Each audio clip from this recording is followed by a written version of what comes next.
लड़का अपना पहला बर्थडे सेलिब्रेट कर रहा था। उसके मम्मी पापा ने उसे एक छोटी सी टॉय कार गिफ्ट की जो उसे बहुत पसंद आई, लेकिन जब उसने उसे पलटा तो उस पर कोई और नाम लिखा हुआ था। मम्मी थोड़ी शर्मिंदा हुई और बोली कि उनके पास नई कार खरीदने के पैसे नहीं थे, तो उन्होंने एक सेकंड हैंड कार ली थी। लड़के को बुरा नहीं लगा क्योंकि उसे पता था कि उनकी फैमिली काफी गरीब थी। उसके कपड़े भी डोनेशन से आते थे और जब उसके जूते फट जाते थे तो नए खरीदने के पैसे नहीं होते थे। स्कूल में बच्चे उसका मजाक उड़ाते थे। जैसे जैसे वो बड़ा हुआ उसने ठान लिया कि वो पढ़ाई के जरिए अपनी किस्मत बदलेगा ताकि अपने मम्मी पापा को एक अच्छी लाइफ दे सके। उसे एक फेमस यूनिवर्सिटी में एडमिशन मिल गया, लेकिन तभी उसके पापा सीरियसली बीमार हो गए। ऑपरेशन के पैसे जुटाने के लिए उसने अपनी स्टडीज छोड़ दी और चुपचाप एक कंस्ट्रक्शन साइट पर काम करने चला गया। जल्दी सैलरी पाने के लिए उसने लोगों से हाथ जोड़कर रिक्वेस्ट भी की। बहुत सारे सैक्रिफाइसेस के बाद उसने 1 लाख यूरो जमा कर लिए, लेकिन फिर डॉक्टर ने बताया कि पापा की हालत और खराब हो गई है और अब एक अर्जेंट ऑपरेशन की जरूरत है जिसकी कीमत 5 लाख यूरो है। लड़का टूट चुका था, लेकिन तभी उसने एक दीवार पर एक एड देखा। अपने पापा को बचाने के लिए उसने सब कुछ कुर्बान कर दिया और पैसे इकट्ठे करके मम्मी पापा को दे दिए। वो बहुत इमोशनल हो गए, लेकिन उसने कभी नहीं बताया कि उसने खुद की हेल्थ को दांव पर लगा दिया था। उसके जाने के बाद मम्मी ने पापा से कहा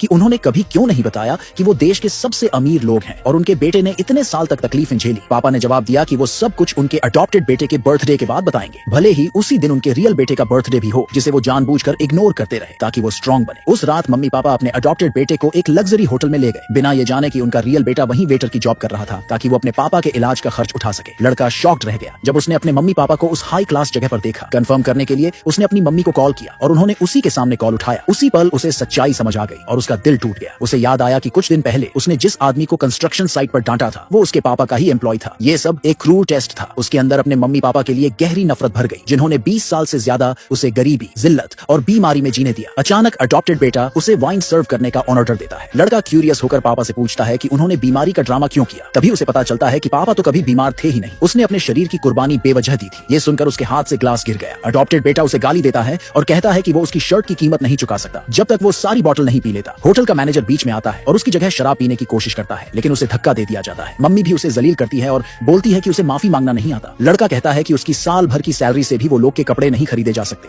और एक बोतल से उसकी गलतियां नहीं मिटेंगी। फिर वो एक स्ट्रॉन्ग लिकर की बोतल उठाता है पीने के लिए। मैनेजर उसे रोकने की कोशिश करता है और कहता है कि उसकी हेल्थ की वजह से वो नहीं पी सकता, लेकिन लड़का बोलता है कि उसकी लाइफ तो बस एक टॉय की तरह है जिसे कोई भी अपनी मर्जी से चला रहा है। वहां बैठे लोग उसे दया की नजर से देखने लगते हैं। तभी पापा एक क्रेडिट कार्ड फेंकते हैं और कहते हैं कि उसमें 50 लाख यूरो है। लड़के को याद आता है कि कैसे उसने स्कूल टाइम से ही काम किया था अपने फैमिली की हेल्प करने के लिए और आज ये एक कार्ड सब कुछ बदल सकता था। अडॉप्टेड बेटा बोलता है कि अगर वो उसके आगे घुटनों पर नहीं आया तो कुछ नहीं मिलेगा। लड़का मना करता है तो उसे मारा जाता है। मैनेजर उसे बचाने की कोशिश करता है और उसकी डिसेबिलिटी का राज खोल देता है, लेकिन अडॉप्टेड बेटा रुकता नहीं और उसका मास्क खींच लेता है। उसी टाइम पापा कहते हैं कि अब वो अपने बेटे को कॉल करेंगे ये बताने के लिए कि ऑपरेशन सक्सेसफुल रहा, लेकिन तभी लड़के की पॉकेट में एक फोन बजता है।